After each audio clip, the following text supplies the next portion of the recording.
Сайн байцгаана уу? Та бүхэнд энэ өдрийн амар амгалан айлтгая. Эзэн дотор уулзсандаа таатай байна.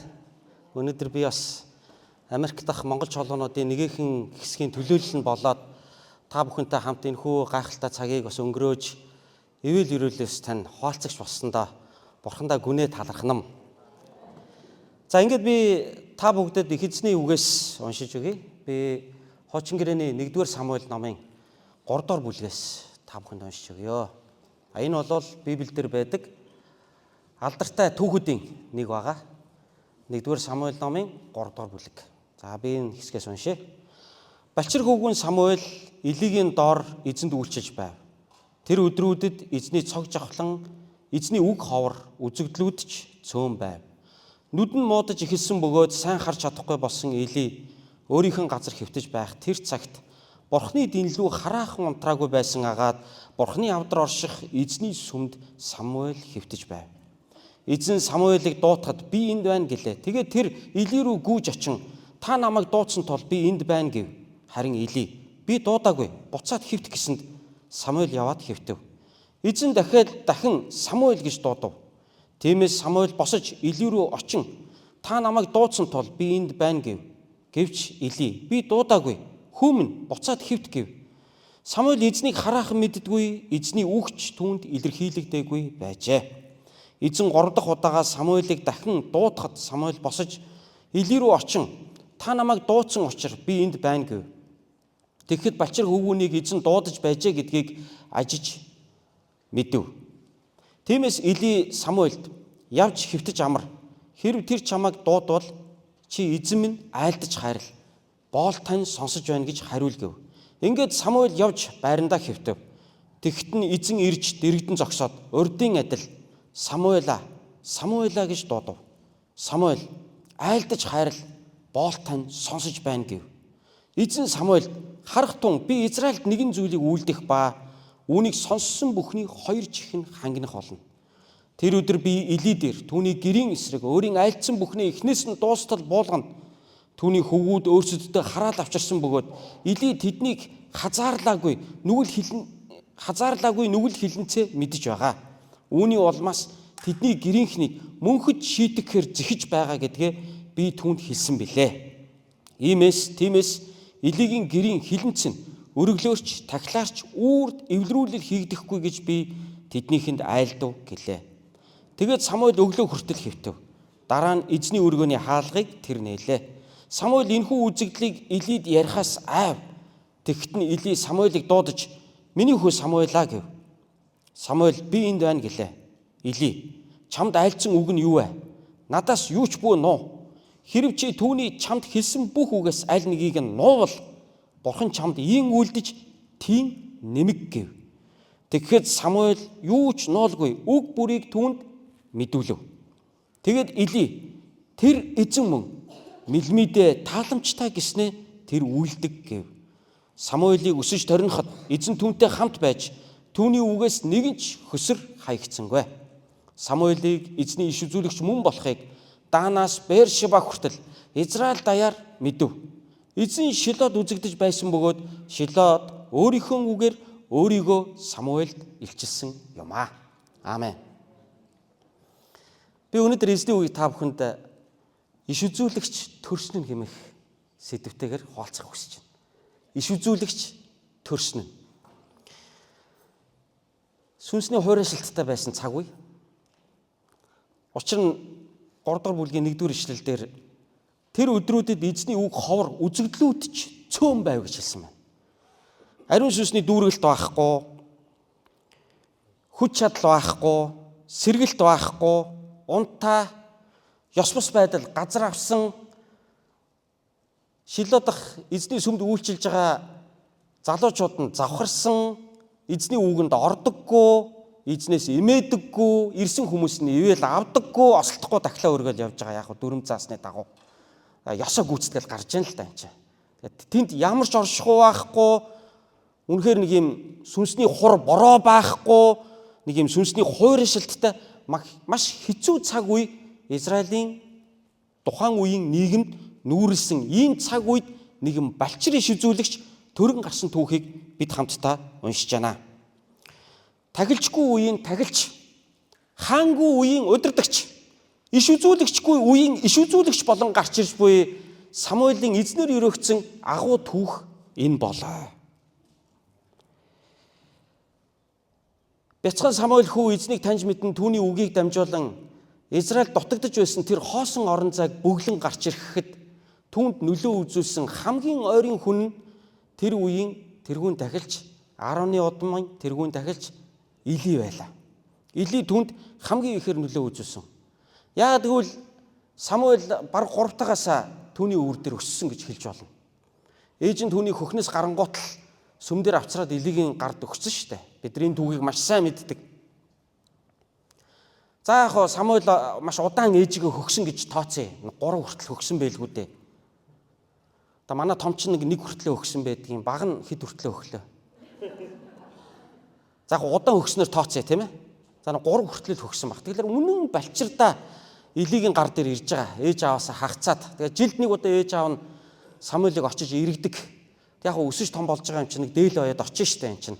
Хүүхэд чинь том болж байгаа. Тэгэхээр нэг жилд нэг очихдоо нэг жилийн хэрэгцээний нэг 2-3 ээлжийнхэн дээлийг ээж нэг ойод очдог. Тэгээ жилд хүүгээ нэг эргэж очин. За яг дундуур нь очиж эргэж ирсэн үгүй юу? Эргэж л байсан баг. Тэгээ ямар ч байсан тэр балчир жоохон Самуэль Или гэдэг тахилчийн дор, муу цаанч тэр тахилчийн дор балчир хөвөн одоо Самуэль бол 90 цент хүрч хөлн дөрөөнд гар нь ганцганд хүрсэн ажгуу. Или уул нь 2 хүүтэй. За тэр 2 хүү нь аавынхаа үйлчлэлийг залгуулад уул нь бол явж байгаа юм. Тэгтээ байхгүй. Шаардлага хангахгүй. Сүмийн октоттой завхаарал. Тэгээ өргөлийн шатал дахлын өргөлийн махнаас ерөөсөө аль тарганыг нь сэрээдэж идэл. Ерөөсөө нэг дураараа дуурайгцсан дунд чөмгөрөж иргэцэн даам гарцсан нэг 2 залуу тэр сүмд байна. Хүний үгэнд ордгоо ерөөсөө. Тэр хинч ер нь хэлсэн ер нь үгэнд нь ордгоо. Ерөөсөө бид энэ сүмийн эзэд ерөөсөө тий. Яасан ч яах вэ тий. Та бурхан байд юм уу? Тэ яах ч тгүй шүү дээ ерөөсөө бидрийг юу ч болдгоо шүү дээ амьдралд ерөөсөө. Тий. Тэгэл ингээл явж л байдгийн бид нар тий. Бүр сурцсан. Нэг 2 том ах байгаа л да. Самуэль бол тэр хоёроос бол маш жоохон. Нөгөө 2 нь бол айл хизээний насанд хүрсэн эхнэр хүүхэдтэй хүмүүс байсан. Тэгээ бүр өөрөөс нь одоо баг одоо 2 үе малтарсан ийм том сайхан залуучууд л та. Уул нь бол тэр сүмийг бол аваа явчих тайны. Авж явдггүй. Тэр сүмийг бол зүгээр тараадаг. Зүгээр самарж яадаг нэг 2 залуу тэнд байгаа. Аав нь хөрхөө үглэн. Үгэнд нь орохгүй. Тэгээ бид нар түрүү уншлаа штэ. Хөвгүүдээ хазаарлаж зогсоогоогүй гэж хэлж байгаа. Хэлгээс ашгүй. Тэгээ хэлнэ. Нөгөөдөл нь үгийг авдагчгүй, сонсдогчгүй. Тэгээ ерөөсөө нэг юм аавынхаа үгэнд ордгоо. Тэгээ манай монголчууд нэг ярьдаг даа. Нохоо уцснаас дор үзнэ гэж. Эцгийнхаа үгийг ерөөсөө нэг нохоо уцснаас дорд үздэг нэг 2 залуу. Аав нь бол мэдгүй ш мэднэ. Болохгүй ш болохгүй юу болохгүйг нь мэдээд байгаа. Буруу гэдгийг нь мэдээд байгаа. Тэгээ хэлэхгүй ш хэлээд байгаа. Тэгтээ хийсэн ш тэднийг зогсоодоггүй, арга хэмжээ авдаггүй. Нөгөөдөл нь зүгээр тэгээд байждаг. Тэгээ аав нь тэгээд дотор сэтгэлээр унаал ингээл байж идэг. Хараад хямраал ингээл байж идэг. Тэр нэг юм жижигхэн шавьтай болсон. Илээ. Тэр нэг жижигхэн шавьтай болсон. Тэр нь өөрийнх нь өргөмөлх хөө. Үн чи 3 таа үр дээр нь хүрээд ирж байгаа хүүхэд чинь памперсыг сольж байгаа шүү дээ Илээ. Памперсыг бол нилээ хэд сольсон бах гэж бодож байна. Чи одоогоор ярил шүү дээ тий. Тэр чинь хоолундыг бараг л халбагдаж өгч ирсэн баг. Чи өвдөж хавчих юм бол Илээ ийм өгж байгаа шүү дээ. Өвөл зуны хувцсыг дэлгүүр дагуулж авч бараг л авч өгч байгаа шүү дээ. Гутлын сольж байгаа шүү дээ энэ чи. Тэгэхээр Илээ бол Самуэлийн хувьд бол ерөөсө хуурай эцэг нь байлаа. Самуэль бол ерөөсө төрсөн аав ээж нь Элкана хаана хоёр л болохоос биш өсгсөн аав нь бол ер нь бол Илээ шүү дээ. Тэгэхээр Илээ бол түүний хуурай эцэг, Илээ бол түүний сурган хүмүүжүүлэгч, Илээ бол түүний багш нь, Илээ бол түүний асран хамгаалагч нь байлаа. Илээ бол Библиэд гардаг сөрөг дөрүүдийн нэг. Хөөрхий.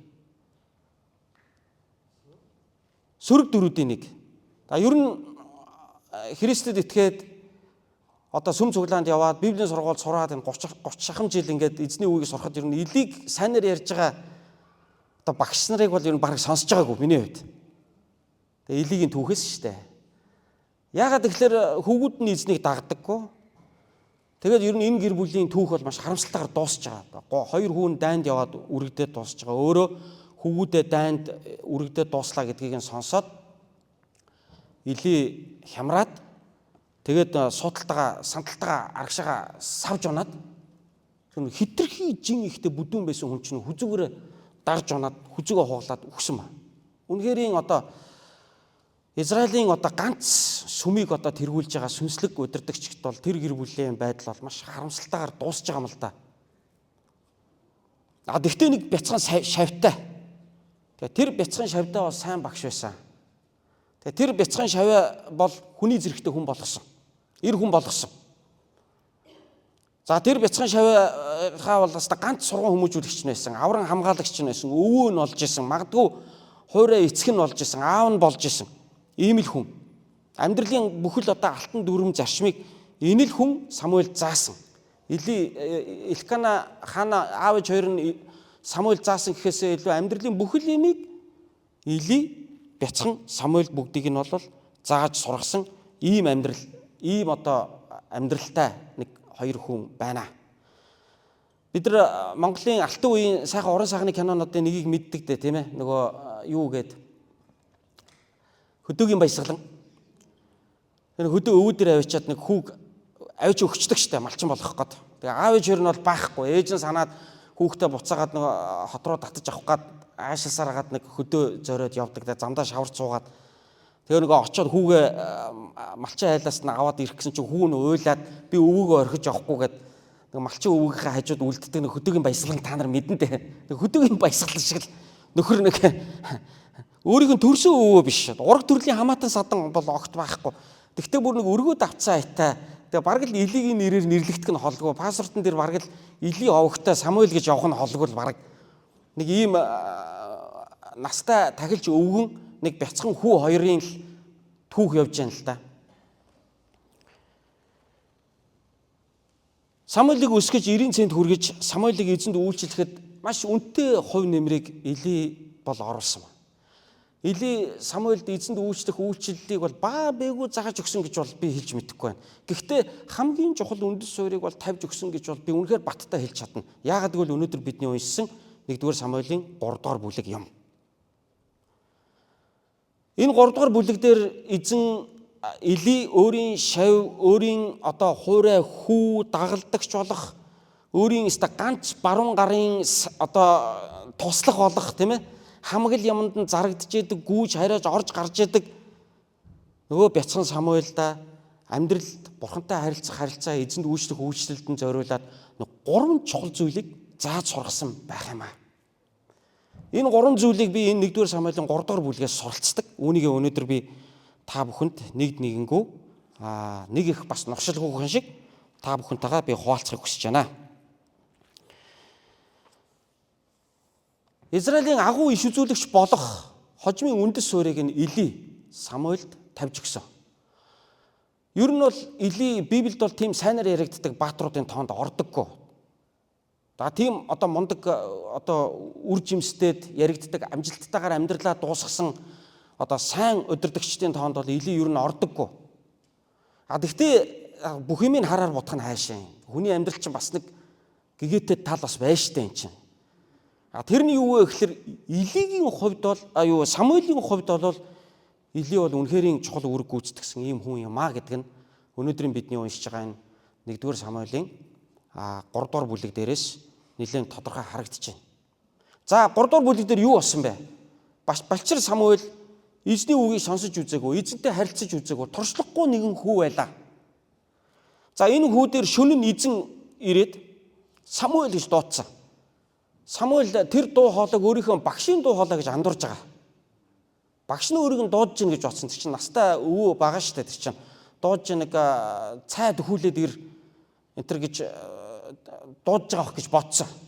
Тэр чинь гард орон заргаж байгаа штэ. Бүхэл юмыг хийж өгж байгаа байхгүй тэр хүүхэд чинь. Тэ.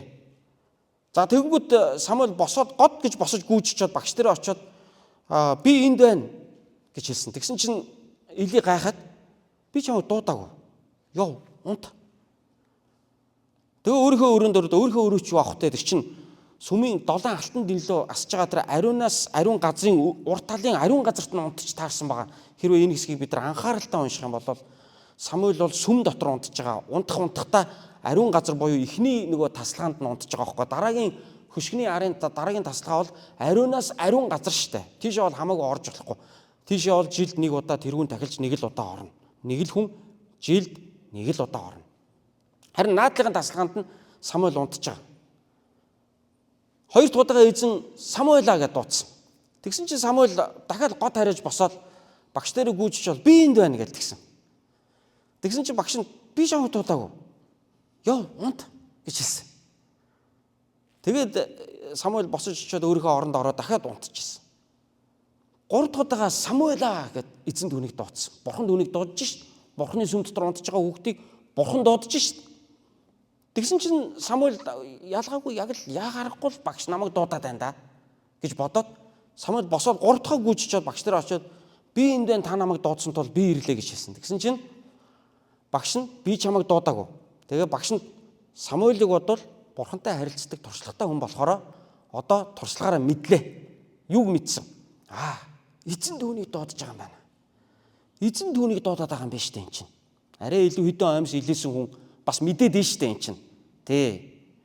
Тэгээд юу гэж хэлсэн гэхээр дараагийн удаа дахиад чи энэ дуу хоолойг сонсох юм бол боол тань би энд байна. Айлдаж хайрл эзэн минь гэж чи хариулаарай гэж хэлж өгдөг. За ингээд хүү эргээд орондоо ордог дөрөв дэх удаага бурхан түүний дэргэд ирж зогсоод гэж хэлж байгаа. Амар хэлж байгаа. Бурхан түүний дэргэд ирж зогсоод гэж хэлж байгаа. Яг хүн шиг хэлж байгаа байхгүй юу? Ирж зогсоод Самуэлаа гэдэг түүнийг маш тодорхой дуудах үед Самуэль одоо багшийн зааж өгснөөр юу гэсэн гэхээр боол тань энд байна. Эзэн минь та айлдаж хайрл гэж хариулсан. Тэгсэн чинь эзэн Самуэль үг хэлж байгаа. Үг хэлэхдээ нэг тийм таатай сайхан үг хэлээгүй л дээ. Самуэлийн бурханаас сонссон хамгийн анхны үг бол багшийн гэр бүл дээр ирэх шийтгэлийн тухай үг байлаа. Одоо Библиэс анх удаа номлох гэж байгаа хүн бол айгүй юм яриухтай хэсгээс номлох гэж байгаа юм шиг. Пастор одоо энэ хэсгийг надаар номлуулаад тахта яах вэ? Өөрөө номлоно үсттэй гэмээр хэсгийг нэг тийм яриухтай хэсгийг бурхан Самуэль хэлчихэж байгаа байхгүй юу? Тэр нь юу вэ гэхээр чиний багш болон яг багш гэж хэлээгүй л дээ. Яг би бол багш гэж яриад байгаа тийм. Ер нь багш нь л юм чинь. Илигийн гэр бүл дээр ирэх шийтгэлийн тухай бурхан түүнд хэлж байгаа. За ингээд тэр шөндөө эзний үгийг сонссон. Тэр бол маш хүнд үг байсан. Тэр үг нь ямар үг байсан бэ гэхээр харах тун би Израильд нэгэн зүйлийг үйлдэх ба үүнийг сонссон бүхний 2 жихэн хангинах болно гэж цааш үргэлжилж байгаа.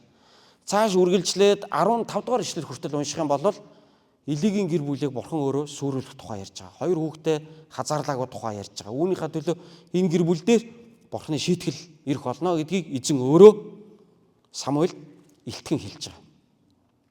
Өглөө боллоо.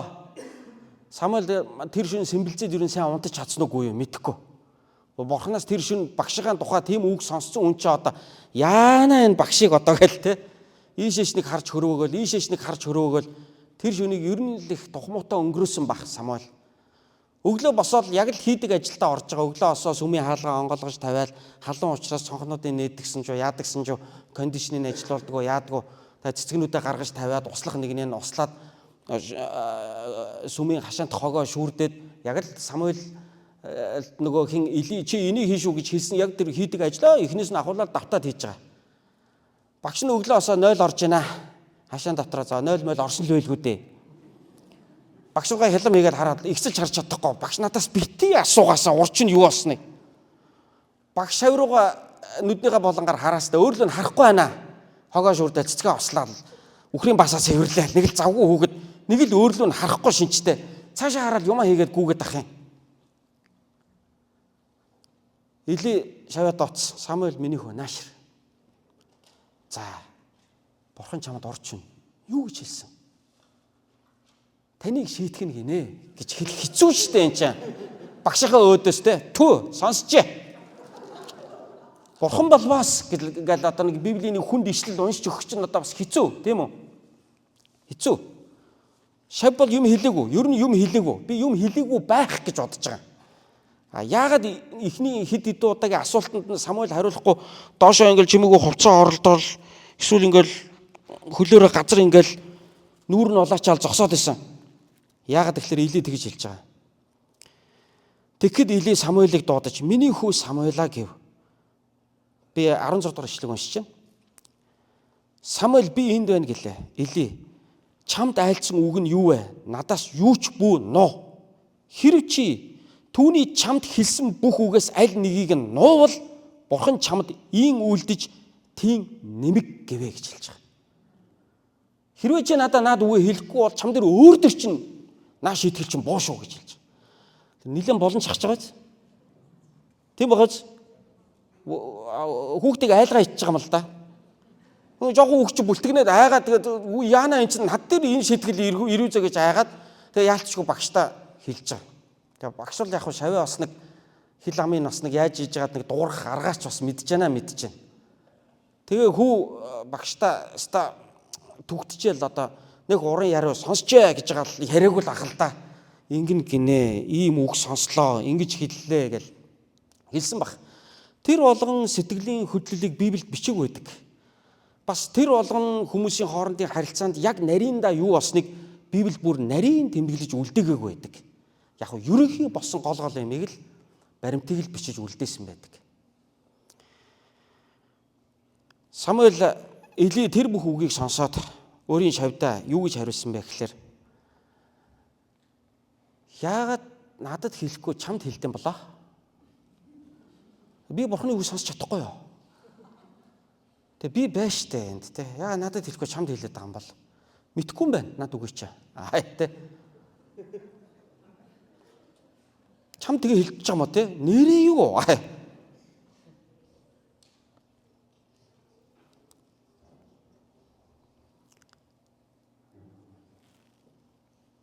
Эли Самуэльд хариулаад тэгээд Эли тэр эзэн мөн мэлмидээ юу тааламжтай гэснэ тэр үлдэг гэж хариулж байгаа. Зангарахтай хариулт өгж байгаа юм л да. Маш эмоц барьж байгаад шавьдаа хариулж байгаа л да те. Яана Самуэль хүү минь гээл тэр дороо доошоо суугаал уйлал 3 хоногоор эмоорол ингээд миний гэр бүл сүнж мөхтгийм байж буурал төстэй толгоо минь одоо юу гэдгийг тийм ээ. Ингээд би ингэх гэж гээл шавийнхаа хажууд ингээл эмоцоо гаргаал зовж шансан баг тэгээг баг. Эли шавьдаа юу гэж хариулсан бэ гэхээр энэ алдааг хүлээн зөвшөөрж байгаагаа бас үүгээр харуулж байгаа юм л да. Бурханд бол дээд эрх мэдэл байгаа гэдгийг Эли үүгээр хүлээн зөвшөөрж байгаа юм л да. Үнэхээр тэр ингэж айлдсан бол тэр үүнийгээ үйлдэг. Итгэлээр хүлээж авч байгаа юм л да. Гашуун сургамжтай үгч гисэн. Маш хэцүү хүнд үгч гисэн. Элия шавийнхаа өмнө Бурханы өмнө даруй байдлыг харуулж чадж байгаа юм л да. Ко эрдэгч хин чиний бааз шээсийг сольж хүн болголоо доо. Ишиг эврээ урахаар ихийгээ мөргөнө гэж энөө. Библийн сургуульд явуулсан гай болж л дээ. Одоо өөдөөс цор хийдэг болох нь эн чинь. Юу юуг нь гинвэ чи. Чи яаж надад ийм үгийг хэлж зүрхлэнэмзээ? Тийм ээ? Чи яаж чадчихэна? Гэл те. Ингээгүү. Зүгээр даруугаар тэр үгийг тэр эзэн тэр хүснээ үйлдэх эрх мэдэлтэй юм а гэж Элия хүлээж авсан. За ингээд энэ үеэс хойш Самуэлийн иш үзүүлэгч болох анхны үндэс суурь энхүү тавигдсанаар хожим Израильд алдартай насан туршдаа нэг ч үг нь биелээгүй хоцорж байгаагүй гайхалтай нэгэн иш үзүүлэгч энхүү төрж гарсан юм а. Энд дүүгээс би дараах 3 зүйлийг хардаг. Нэгдүгээрт эзний үгийг дамжуулахын тулд эзэнтэй харилцах арга замыг нэгдүгээрт Элия шавьдаа зааж өглөө. Хүүхэд туршлахгүй байна л да. Чи бурхан дуудаад байхад багш нь дуудаад байна гэж андуураад тэгээ Эли дээр гүйжчихэд би энд байна гэж 3 давтчихлаа штэ.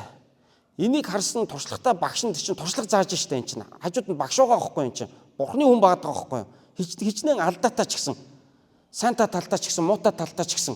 Тэмээ өчигдөр ухаан пастор эндээс хоолцохдоо тэдний хэлж ярьдгаас сур харин хийж үйлдэж байгааг нь бити дагаараа гэж фарисей болон хуулийн багш нарыг хэлдэг тэрний хэсгээс ухаан пастор нэг иш татаад өчигдөр нэг ишлэл уншуулна лээ. Яг уу хэдий алдаа дутагдaltaй ч гэсэн тэр хүнээс чи сурах юм бас байгаа байхгүй юу? Тэгэхээр тэр хүн чинь бас нэг хэлж гэн л да. Самуэлд нэг хэрэгтэй минь хэлчихэж байгаа байхгүй юу? Юу гэж хэлж гэнэ гэхээр за хүмүн чи дахиад энэ үгийг сонсох юм бол одоо чи хариулахдаа эзэн минь би энд байна. Та боолдоо айлдаж хайрлаж хариулаарай гэж хэлж байгаа.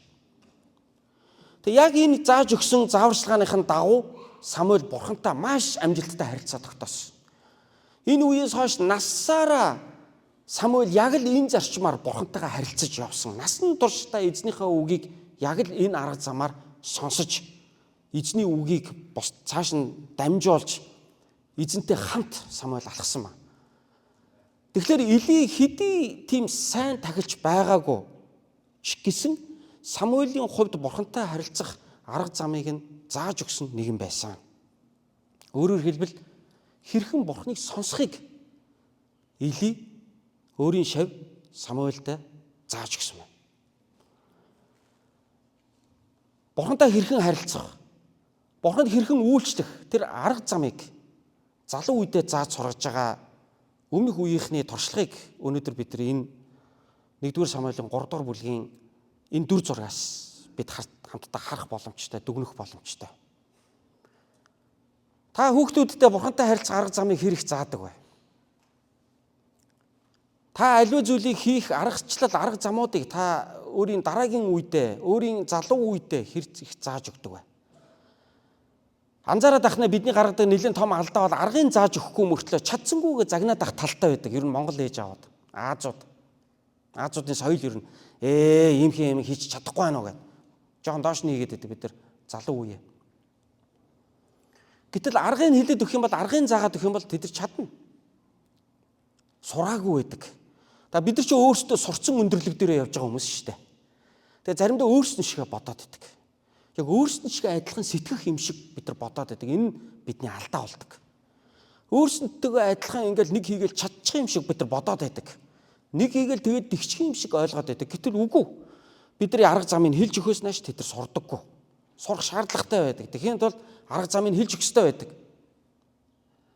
Тэгэхээр бид уураа уртл болгохоос өмнө шүүмжилж загнахаа уртл болгохоос өмнө чи чадахгүй байх гэж зэмлж чичхээ уртл болгохоос өмнө арга замыг заагаад өгөх хэрэгтэй. Арга замыг заагаад өгөх хэрэгтэй. Манай сүмдэр нэг юм эвдэрсэн төгөлдөр хуурны нэг юм модон сандал байсан. Энийг минийх хөө гаргаад хаяатахтаа би том хөдөө өгөө явууллаа. Барайл гараа явсан. За нөгөөх нь ингээд нэг ангаацсан сандал байсан да тасгээл нөгөөх нь буудаг хорон дээр нь буучгадаг гэж яг би бодсон байхгүй юу. Тийшээ яваал тасгээл явцсан аавч гээл явцсан манай хүүгийн дуу гараад явцсан. Араас нь гүйччихэл харсан чинь хорон дээр нь бууцсан хумс нь хөхөрцөн. Тэгэл núгэл тэгэл хумсгуул болсон л та. Яг шинэ хумс гарсан л та дараа нь. Тэгээд би очиод хүүгээ загнах хэцүү байх хэцүү. Эхэндээ нөгөөх чинь яг нэг уламжлалт Монгол аавын загнах өнгөөр ярьж байгаа юм л да. Ийм юм айтаахан өргөөд аваагараад явчих чаддгүй юм уу? Наад юм хардгүй юм наа ангаацсан байгаа юм чи ингээ өргөхөр чинь тасгаа буу штэ. Толгоогоо ажилуулаач дадаг уламжлалт үгээ урсгаж ийсэн аа. Гэхдээ тэгээ би мэдчихсэн юм бол хэлээд өгчихгүй яасан. Яагаад гэвэл тэр чинь нөгөө багаасаа одоо нөгөө гэр хороолт өсөөгүйч байдаг юм уу? Тиймэрхүү ажил хийж байгаа хүүхдүүд ч мэдэхгүй байгаа байхгүй. Чи юу чадахгүй байна? Чиний насан дээр бий байхтай ингэж ийсэн ингээл ингээд ахасаа илүүтэй. За чи наатахаа ингээд ингээ өргөө яваараа. Наа чи ингэчгээр тэгчдгийн шүү чи. За наа чи зөв аа ингээ аваа яв. Ингэсэн бол чи өөрийгөө бэртэхгүй юм хийчих вэж тэгээд юм сураал гарах байж. Сурахаасаа илүү загнаад ах юм заримдаа. Заагаасаа илүү чичээд ах юм. Хилээд өгөхөөсөө илүү буруутгаад ах юм заримдаа. Эли Самуэлийг тэгж загинж ус болох байсан баг л та. Тийм ааштай багш байсан бол за мэдэж аав. Тэ би ч нэгдүгээр Самуэлага дуу гарвал хоёрдугаарт эзэн минь би энд байна. Боолдоо хэлж хайрл гэж хэлдэм мэдөө гэж загнаал тэ. Тэгээгүй. Тэг хэлж байгаа арга замын зааж гисэн. Үүний дагуу Самуэль бурхантай харилцаж сурсан баг. Анхны тэр бурхантай харилцах насан туршдаа эзэнд үйлчлэх тэр хамгийн суур хүчин зүйлийг нь Эли өнөөдөр зааж өглөө л дөө. Юу вэ гэвэл бурхантай харилцахгүй бол яаж бурхны үгийг сонсох вэ? Бурхны үгийг сонсохгүй бол яаж бурхны үгийг дамжуулах вэ? Бурхны хүн. Тэгэхээр эн чинь дамжуулахын тулд эхлээд тэр бурхнаа сонсож сурах ёстой. Сонсохын тулд бурхантайгаа харилцаж сурах ёстой. Тэр үндсийн үндэс суурийг л Элийн өнөөдөр Самуэль тавьж өгч байгаа тэр л дүр зургийг бид харж байна. Хоёрдугаарт Эли Самуэльд зааж өгсөн хоёр дахь чухал зүйл нь бол эзний үгийг нэгэнт сонссон бол, Бурхан чамд нэгэнт үгээ хэлсэн бол түүнийг чи зоригтой яар гэдэг тэр зүрх зоригийг зааж өгч байгаа эндээс. Яасан гэхээр өглөө нь осоод шавин багштай зүрхэлж хэлэхгүй байсан. Асуухаас нааш хэлээгүй. Нэг асуусан, хоёр асуусан, гурван асуусан мэдэхгүй. Сүүлдээ хэлэхгүй болохоор нь энэ шийтгэл тэр хэлэгдсэн үгэн дээр чинь гарсан шийтгэлөө чам дээр өөр дөр чинь бог гэж хэлжиж Самуэлийг дуургаж байгаа. Ер нь бол. Тэгэхээр хүүхд бас бүрэг ичимхий вэ штэ энэ чинь. Өөртөө итгэлгүй вэ штэ энэ чинь. Тийм насан дээр очоогүй вэ штэ. Хараахан тийм өөртөө итгэлтэй нүүрмгий те сонсчаа гэж байгаа л те. Да гэж багасаа ярьцдаг нэг хүүхдүүд байдаг те. Гэхдээ тийм биш хүүхд байгаад байна штэ. Тэр чинь бас нэг ингээд юм хэлэх гээд түгтчээд нүүр нь улаагаад том хүний өөдөөс ялангуяа хүүхдүүд юм ярих чинь хэцүү байдаг ер нь бол. Яг л нэг л буруу юм хийгээд байгаа юм шиг, загнуулах юм шиг ер нь бидний бүгдэрийн сэтгэлгээ нэг тийм байгаад байдаг штэ. Нэг томчуудын өөдөөс юм ярихаар буруу ярьчих юм шиг, загинчих юм шиг, нэг болохгүй юм шиг нэг юм хүлээсэнд байгаад байдаг. Тэгэхээр Самуэлийн хувьд бол тийм амархан дуграаг байгаа байхгүй. Тэнгүүд энэ шийтгэл чам дээр өөр дөр чинь боошоо гэж нөгөө Самуэль чинь тодорхой хэмжээнд багш бас нэлийн хүчилж иж Самуэлийг бол тайзан дээр гаргалж микрофон бариуллаа л та. Нөгөө нэг пастрын жишээг та нар мэднэ үстэй те. Чи номл гэд гаргацсан чинь нөгөө пастор би номлохгүй гэдэггүй чи номл гэд номлохгүй гэд шахсараагаад гаргасан нөгөөх нь номлох гээд та нар тэдийн мэдхүү гэсэн чинь мэднэ гэж за мэддэг юм бол одоо танаас би юу гооч ярих үтэйгээ буучдаг. Пастор нас чи яаж яана чи би чамайг номлгээ гаргаж ах чинь чи одоо мэдж байгаа хүмүүстэй би юугаа ярих вэ гэд. Тэнгүүт нь за дараагийн бүтээсээр дахиад номлоо шууч гэд. Дахиад хүч төлөхсөөр гаргасан та нар тэдийн мэдхүү гэсэн чинь нөгөөдөл нь одоо мэднэгээ хэлчихвэл энэ нөхөр номлохгүй гэж бодоод бүгд мэдгүй. Хэвээ мэдгүй юм байна гэж бүгд хоорондоо тэгсэн те. Тэгсэн чинь энийг хүртэл мэдгүй хүмүүстэй би юугаа ярих вэ гэ буугаа явчихсан. 3 дахь бүтээсэнд нь номлчий гэд загинж хагаад нөгөө тэргүүн пастрын туслах пастрыг гаргаж яана л да. Тэгээд урдчлаад итгэгч нар руугаа бүгдээрнтэй холбогдоод хэлж ийн гинэ. Нэг хэсэг нь мэднэ гэд нэг хэсэг нь мэдгүйгээрээ. Тэгвэл яг дунд нь яалтчгүй нөгөөч чинь номлох байх гэж удаад. Тэгээд 3 дахь нөгөө пастрыг гаргасан. Нөгөө нөхөр чинь номлох гэж гараад. Тэдийн мэдхүү тэрийг уншия гэл ингээл Библийн ишлээ эхлээл хэлсэн. Нэг хэсэг нь мэднэ гэл нэг хэсэг нь мэдхгүй гэж л дээ. Тэгсэн чинь мэддгүүнүүддээ заагаад өгч байгаа гэж хэлээ бооцсон гэж. Тэгээ буугаа явцсан гэж. Монголд үйлчилж Умардын Чонсан гэдэг нэг Солонгос нэртэй цуглаан байгуулж исэн Соги Вон гэдэг пастор байсан. Одоо ч Солонгостой монголчуудын төлөө үйлчилсэн хэвээр байна. Сайн пастор. Соги Вон пастор анх номлогч болж исэн үеийнх нь ийм инээдтэй түүхийг би өөрөөс нь биш өөр хүнээс сонсч байсан. Тэрүүн пастор нь шинэ залуу суралцж байгаа тослох пастрыг номлох хуурт оруулаад за чи номлоно шүү гэсэн чинь яг номлох хууртай өдрөө уул руу зүхтагаа явцсан байвал яах вэ? Сүмээ хаяад бүр баахгүй бүх хинч мэдээгүй уцаас алгаад уулын зүхтагаа явцсан. Тийм тохиолдолд тийм пастрыг ажлаас нь халдаг гэж байгаа байхгүй юу Солонгост. Энд чи одоо жил болгон хэдэн зуун хүн Библийн сургуулийг одоо пастраар төгсөж байгаа улсад чинь бол одоо чи номлохгүй бол цаан чин зүгээр номлыг хүлээж байгаа зөндөө хүн байна. Чамайг тэрийг аваад ажилуулчихна гэд тэгний эзтэй юм чинь. Харин ч тэр пастор одоо соо пасторт их инэрэнгүү хандаж, аргадаж, дуудаж авцраад тэгээд номлогч болгосон гинлээ. Тэгээд номлох боломж олгож яана л да тэр чинь тийм ээ. Самуэлийн хувьд насаараа иш үзүүлэгч байсан. Насаараа Бурхны үгийг энэ ард түмэнд амжуулсан. Насаараа Бурхны үгийг зүрх зоригтойгоор номлох суурь одоо яг энд тавигдаж байгаа. Хэрвээ энэ үед Эли түүнийг зоригжуулж, урагш нь гаргаж, түүний үгийг сонссон үгээ зоригтой дамжуулах тэр итгэл, тэр хүчийг өгөөгүй бол, тэр урам зоригийг өгөөгүй бол Самуэль магадгүй хизээч номлохгүй байсан байж магадгүй. Эли Самуэльд ингэж хандж болох байсан. Хэл гэж хэлүүлчихэд, хэлүүлснийхэн дараа хэлснийхэн дараа загинж болох байсан. Чи багштай ийм үг хэлдэм үү чи? Яадаг шав гэхээр ёсгүй шав гэхлээр ийм байдэн чи. Гэ загинж болох байсан. Хэрвээ тэгсэн бол Самуэль магадгүй хизээч дахиж номлохгүй байх байсан баг. Хизээч дахиж Бурхны үгийг тэр ард түмэнд дамжуулахгүй байх байсан баг. Яагаад гэвэл бяцхан зүрхийн бяц гიშгчж байгаа байхгүй тэр чинь. Тийм учраас л тэр зориг нь мохоохгүй байна гэдэг чинь өөрөө асар том сурганы арга байдаг тийм ээ. Гард магна кинон дээр та нар мэддэг шүү дээ. Манай нөгөө очир зан молиг очир найз дээр явж чад миний дагуулж яваа хүүг харуулж гэд харлаа тунд ажгүй барилчмаар хүүхд байждаг. Энэ даванд чи амлаад аваатгаач байлээ. Би амбантны цагаан жигмэд авчих юм бол зориг нь мохоогоо хайчихгүй. Чи нэг аваад нэг эвтэйгийн цаадгаагаа нэг ингээд тавьчаач тээ. Гол нь зүрхийн өгүүлмээргүй байна гэж гуйж байгаа шүү дээ шавийнхаа. Тэнгүүд нөгөө нэг өөртөө нийжлэгэн цолтоо нөхөр тэр шавыг амлаж аваад тэгээд хичээл зааж өгч байгаа. Зориг нь мохоогүй гэхдээ юм сурж байна тийм үү? Амтны жигмэттэй таарсан бол дахиад хэзээ ч бүхөөрөлдөхгүй. Гэхдээ тэр зүрхийн мохоох аюултай байсан.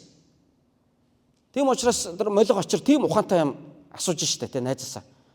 Гэтэл амтны цагаан жигмэттэй тунж үлдсэн тэр бүхийг яадаг вэ? Ууц нуруугаар нунгаагаад нурууны гимтэл ахуулаад тэр кинон дээр нэг тийм болж байгаа харагддаг. Та нар мэднэ. Тэгэхээр Илигийн хувьд бяцхан Самуэлийн Бурханаас сонссон үгээ дамжуулах тэр галыг бөхөхгүй байна гэдэг бол багш хүний их том чухал зүйл гэдгийг ойлгож ирсэн юм шиг надад санагддаг. Сурганы арга гэл хичээл ордггүй л байсан баг л та тэр үед бол энэ хэмжээнд хөгжиггүй л байсан баг. Гэхдээ Или бол үүнийг мэдчихсэн.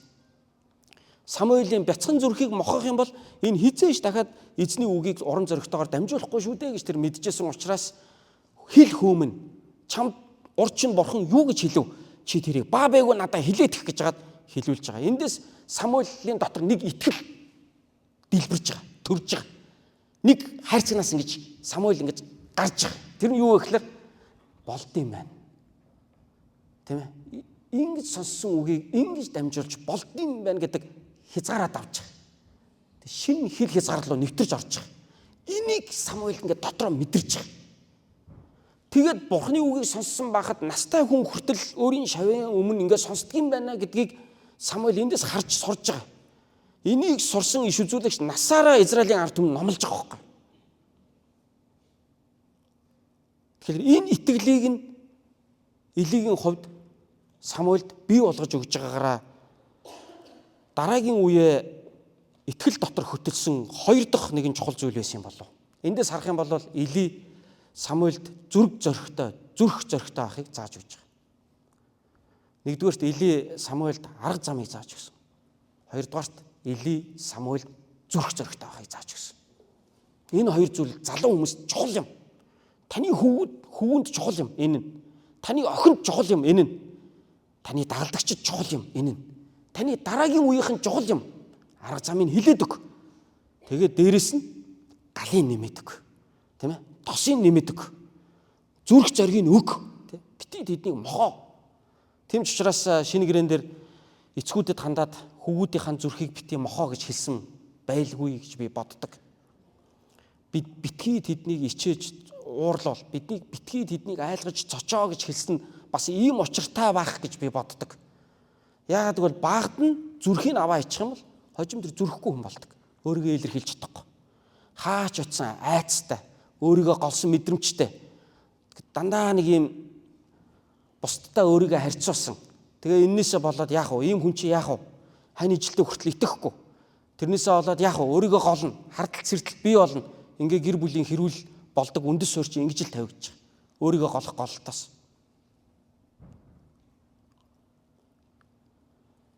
Ажилд орно. Өөрийгөө голох мэдрэмжтэй хүн чи яах вэ? Дандаа гомцсон мэдрэмжтэй, дандаа хохирогч мэдрэмжтэй явна. Амжилттай явж байгаа нэгнийг хараад дандаа атаархна. Өөрийгөө дандаа хохирогч болсон мэтэр бодно.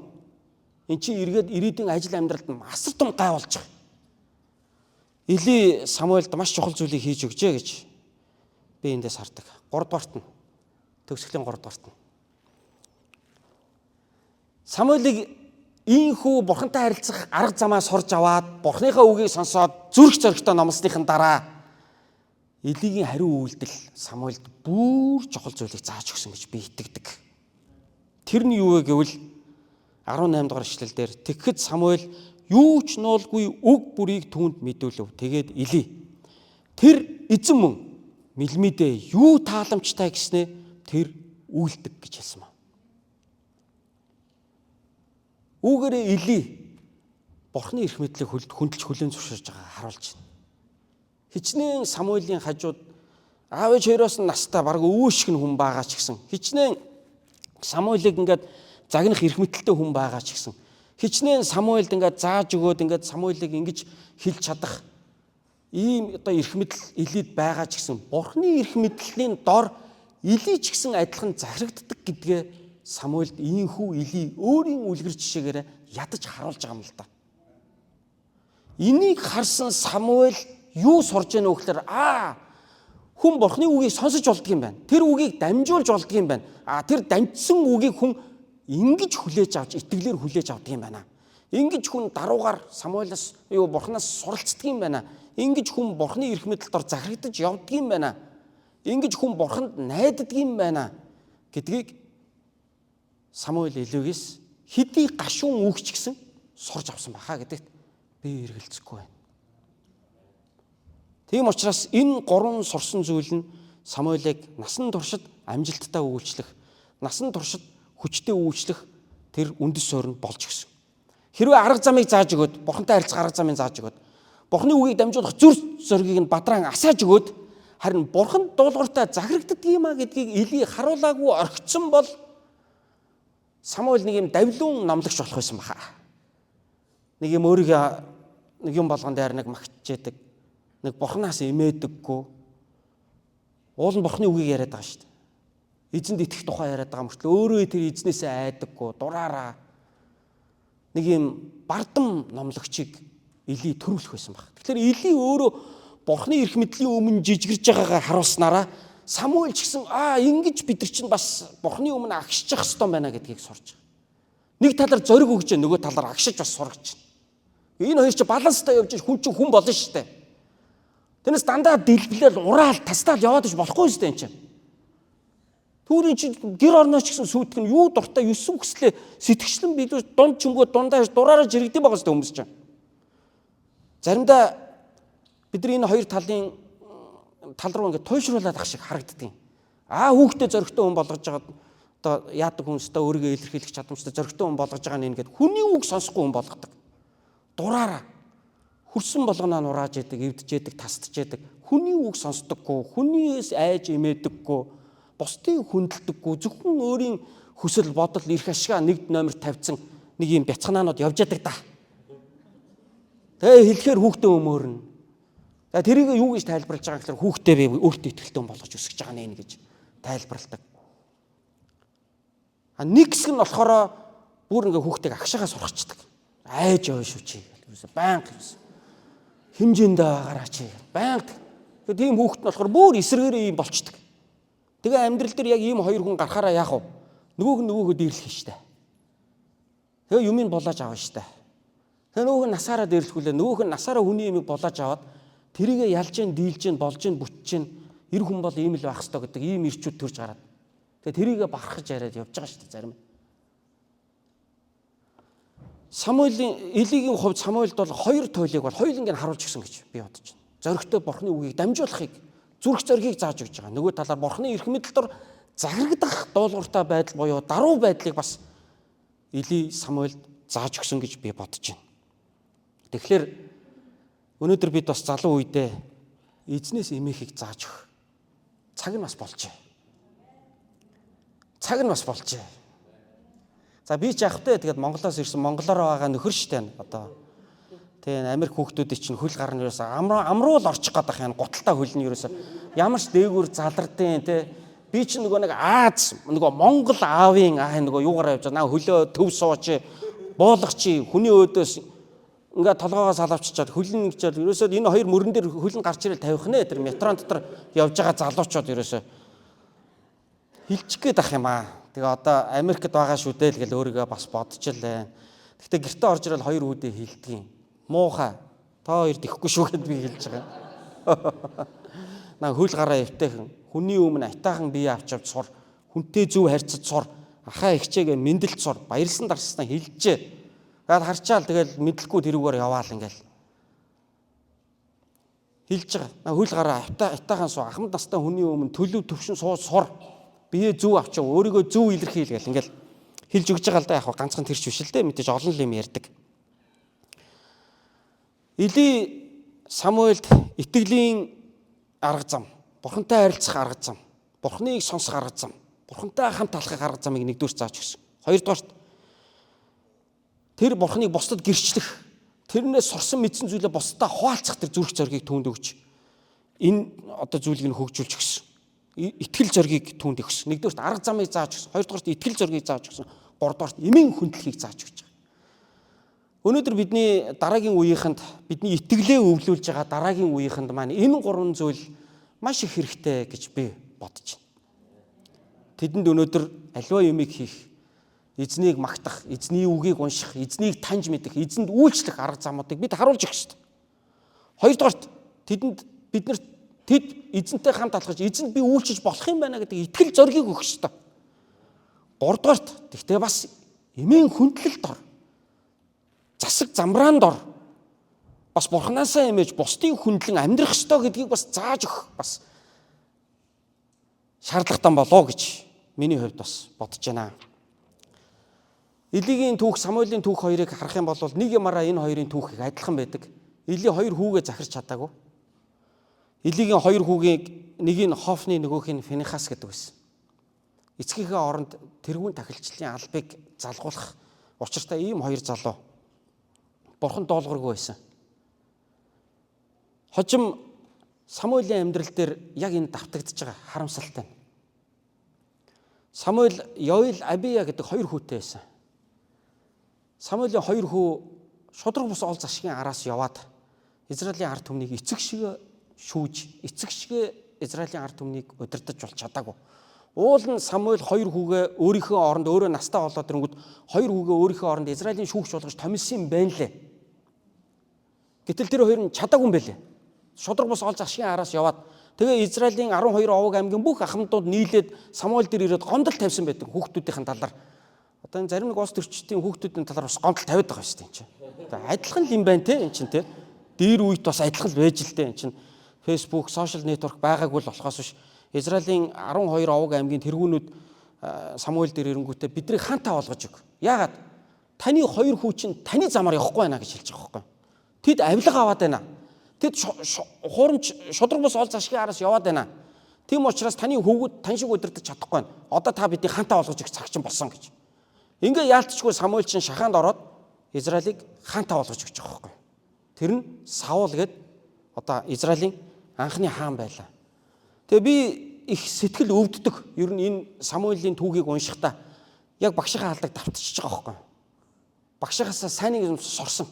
Тэгэхдээ муугийн ч гэсэн яагаад чи авчижээ бас. Тэгэхдээ хүн нэг ингээгүй л бахал да. Багшийн хоёр хүн өгөнд нь ордгүй юм байна. Би энийг сураад авъя гэж бодох хүн бол байхгүй шүү дээ мэдээж. Тэгээ багшийн хоёр хүн өгөнд нь ороогүй юм байна. Миний хоёр хүү ч гэсэн миний өгөнд орохгүй дээ гэж бол бодоогүй л байх. Гэхдээ яагаад чи энэ түүх давтагдчихлаа? Юу болсныг бол мэдэхгүй би. Өнөөдөр би залбирдээ. Би чи өөрөө хоёр хүүтэй хүн баггүй бас.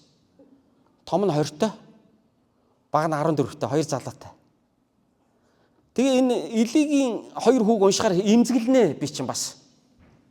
Тэгээ араас нь Самуэлийн хоёр хүү яг тэрийг давтчихаар бүр имзэглэн наачна би чинь бас. Тэгээ тэр имзэглсэн имзэглэлээр Бурхны өмнө ирнэ. Тэгээ Бурхны өмнө ирээд залбирна. Эзэн минь энэ Хофны Финехас хоёр шиг битгий болгоорой миний хоёр хүү. Энэ Йоэл, Абия хоёрын түүхийг миний хоёр хүү бүү давтаг гэж би Есүсийн нэрээр тунхагладаг. Тэгээ би Есүсийн нэрээр юу гэж тунхагладаг вэ гэхээр Петр, Андрей нар шиг гэж тунхагладаг. Яаков, Иохан нар шиг гэж тунхагладаг. Тимот, Силас нар шиг гэж тунхагладаг. Яа тэр хоёроос Тимот, Силас хоёр бол ах дүү нар байгаагүй л дээ. Гэхдээ зүгээр Паулыг дагжсан бас залуучуудын хоёр нь шүү дээ. Тэгээ би бүр эсрэгээр нь тунхагладаг. Паул ч Саул шүү дээ. Яг үнэндээ бол Илч Паул ч Саул шүү дээ. Яг еврей дуудлага нь бол Саул байхгүй юу? Саул гэдэг нэртэй мөртлөө Саул шиг байгаагүй тэрнээс бүр эсрэгээр аюу сайн байлаа шүү дээ. Саул хаан шигээ бурхан дуулуургүй нэгэн байсангүй харин ч бурхан дуулууртай нэгэн эсрэгээрээ байж болдсон байна эн чинь. Адилхан нэртэй ихлээрээ адилхан хувь тавиланг давтах албагүй юм байна. Би энэ Саул гэдэг нэрийг ээж аав нь өгсөнд нь их гайхдаг байхгүй юу? Израилийн хамгийн бүтлгүй хаан гэж ойлгоод байгаа шүү дээ бид нар чинь тийм ээ. Тэгээ араас нь Давид гарч ирээ өстэй эн чинь. Гэхдээ тийм хааны нэрийг яхаараа хүүдээ өгч ядгийг ямар шонийн ингэж их боддог. Гэтэл Паул бол үнэхээр эзний маш сайн элч нарын нэг болсон. Адилхан нэртэйгээ түүх давтагдах албагүй юм байна бас.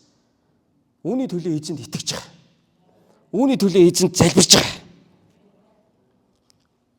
Бидний дараагийн үе ийм байгаасаа гэж. Самуэль гарч ирж исэн тэр үе шиг таны гэр бүл дотроос нийгэм, улс төр, эдийн засаг, шинжлэх ухааны салбарт, урлаг соёлын салбарт дараагийн Самуэлүүд таны гэр бүлээс гарч ирээсэй гэж би хүсэн ёрой. Ямар ч үсэн одоогийн байдлаар бол 2 хүүдээ сэтгэл хангалуун байгаа миний хувьд. Тэгээ энд ирсэн биш 2 хүү маань энэ манай тэр нөгөө Солонгос цуглаан руу ороод English Ministry рүү явж ороод том хүү маань бүр усандаа орсон загас чиг сэлж байгаа. English Ministry-ийн пастрын бараг л баруун гар нь боллоо одоо ерөөсөө. Алдан бус баруун гар нь боллоо. Нэг ард түмний гавьяат гэдэг шиг. Томилгоогийн л аваагүй болохоос биш, цолын л аваагүй болохоос биш.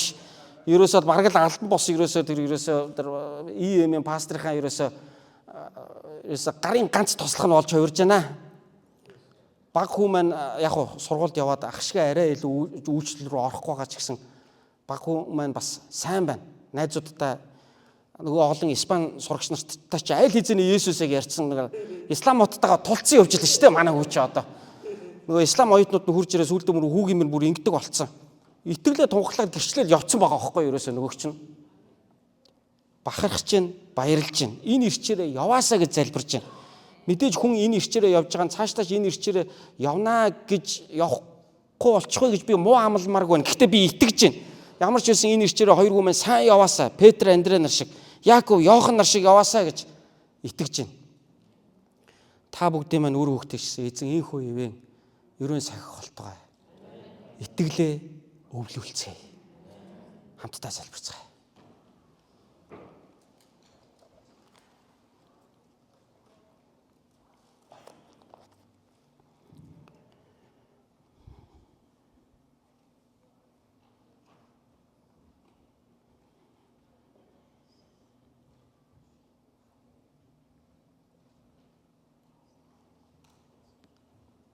Агуу гайхамшигтай Тэнгэрлэг эцэг минь олон ах дүүстэйгээ нөхөрлөж таны ивэлийг хоолцож ивэж ивээгдэх энэ боломжийг өгч чад баярлалаа. Тэнгэрийн улсад ирсэн лугаа адил олон ахан дүүсийн дунд ирж амарч тайвширч урамших боломжийг бидэнд өгсөнд тандаа баярлалаа.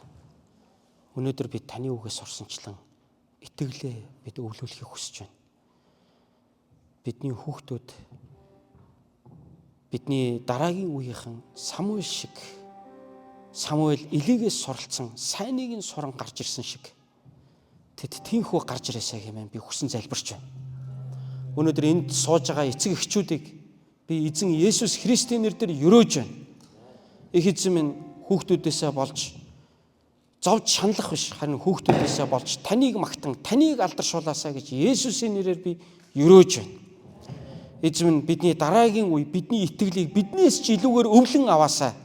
Бидний гаргаж чадаагүй тэр үр жимсд бас хурж очиж тэр үр жимсийг гаргаасаа хэмээн Есүсийн нэрээр залбирч байна эзэн. Бидний гэр бүлүүдийг та ивэгээч. Бидний харилцааг та ивэгээч. Бидний үр хүүхдүүдийн зүрх сэтгэлд яг Самуэлийн зүрхэнд хийсэн лугаа адил тэр агуу ажлаа та хийгээч гэж гуйж байна. Бид өөрсдөө төгс биш гэдгээ мэднэ. Бид Эли шиг амьдралдаа хар бараан тал сайн тал аль аль нь бидэнд зэрэгцэн оршиж байна. Бид гимшиж байна эзэн минь. Бид мууга багсгаж, сайныгаа ихсгэж цаашдаа явахыг хүсэж байна эзэн. Их эзэн минь бидний хөвгүүд, бидний охтууд, бидний залуу үе яг Самуэль шиг Элигээс суралцаад яваасаа гэж хүсэж байна эзэн. Гэхдээ мууг нь биш, сайныг нь суралцаж явах болтгой гэж гуйж байна. Бид дараагийн үеэ Петр, Андрей нар шиг байхаар бид өрөөж байна Есүсийн нэрээр. Бид дараагийн үеэ Яаков, Йохан нар шиг байхаар би өрөөж байна Есүсийн нэрээр. Дараагийн үеэ бурханлаг үр удам байж таны нэрийг биднээс ч илүү ихээр алдаршуулан явах тэр өрөөлөөр тэднийг өрөөж байна Есүсийн нэрээр. Тэд таныг олж харах болтугай. Тэд таныг мэдрэх болтугай. Тэд таныг ойлгох болтугай. Тэд танд итгэх болтугай. Таны ариун сүнсний хүчит ажлууд тэдний зүрхэнд үргэлжлүүлэн хийгдэх болтугай. Тэдний аманд та үгээ тавиач, тэдний гараар дамжуулан та гайхамшгуудаа үйлдээч. Та тэдэнд ойлголтыг, мэрэгэн ухааныг өгөөч. Тэдний биеийг өсгөөч, тэдний мэрэгэн ухааныг тэлээч. Тэдний зүрхэнд та Өөрөө сууж тэдний зүрхийг өөрийн хайраар та дүүргэж. Тэдний гарын үлсийг хаа явах газар нь та өрөөгөөч. Тэдний гიშгэх газар бүр таны хаанчлал ирэх болтугай. Тэдний хэлэх үг бүрээс таны ариун нэр алдаршуулагдах болтугай гэж гуйж байна. Ирээдүйд тэдэнтэй гэрлэх хань ижлүүдийг нь өрөөж байна. Бурханлаг охтыг хүүгүүдтэй минь гэрлүүлээч. Бурханлаг хүүгүүдийг минь охтуудтай минь гэрлүүлж өгөөч гэж гуйж байна. Тэднээс гарах тэдний үр удмыг Есүсийн нэрээр өрөөж байна эзэн. Тэд эрүүл сар бол төрөх болтугай. Тэд таныг харж өсөж өндөх болтугай. Тэд танаас суралцсан таны замаар алхахад суралцах болтугай хэмээн залбирanгуйж байна. Талархан энэ бүгдийн төлөө аврагч эзэн Есүс Христийн нэрээр залбирanгуйлаа. Аамен.